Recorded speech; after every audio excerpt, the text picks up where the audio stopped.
Hello guys, good afternoon again. So nandito po ako sa may Central California ngayon.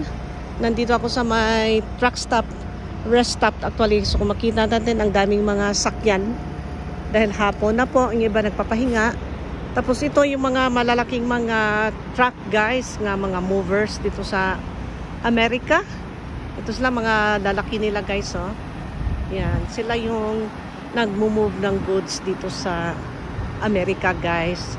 So dito sila nagpapahinga niyan after mga 8 hours of driving nila kasi low talaga yan na kailangan nila magpapahinga after 8 hours of continuous driving. So dito yan sila natutulog guys. Tingnan mo ito guys, ito ang I-5. Busy ang I-5. Dito talaga yung main na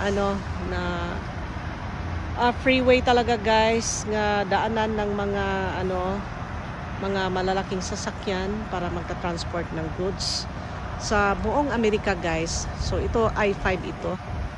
So dito lang po guys, nagpahinga sandali. May mga camper vans din dyan. Tapos may electric vehicle nga pwede ka mag-charge dyan guys, oh.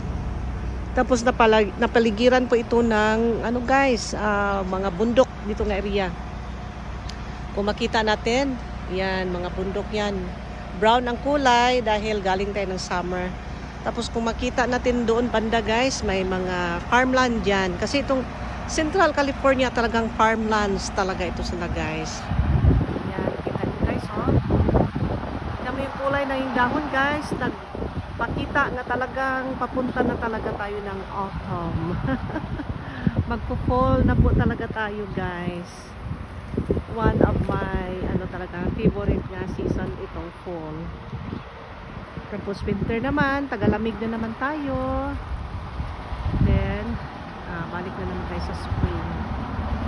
So pinakita ko lang sa inyo guys anong hitsura dito sa mga truck stop dito sa California, pahingaan ng mga long distance driver guys. Tapos yung aso pababain mo dyan, paihiin mo, magre-restroom din sila. Tapos may window machine dyan guys, oh. Kung wala kang dalang mga drinks, pwede kang bumili dyan. Tapos may restroom din doon guys sa likod ng malaking van na yan. So lakad-lakad mo na kasi advisable talaga nga kailangan mo mag-stretch ng yung mga legs dahil para hindi delikado sa ginatawag na DVT, deep vein thrombosis. So ako guys, nagpahinga muna ako dito, naglakad-lakad, tapos paihiin ko rin yung aso guys pagkatapos nitong vlog ko. Kasi umihi na naman din yan sila kanina bago kami umalis.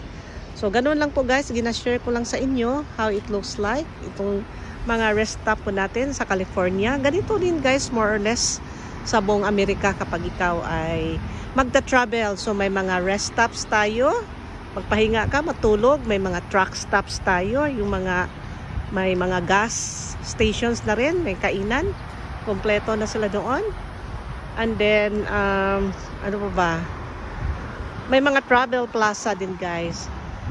So marami kang pahingaan guys kapag mag-long distance drive ka. Hindi problema yung saan ka matulog kapag mag-long distance drive ka dito sa buong Amerika guys.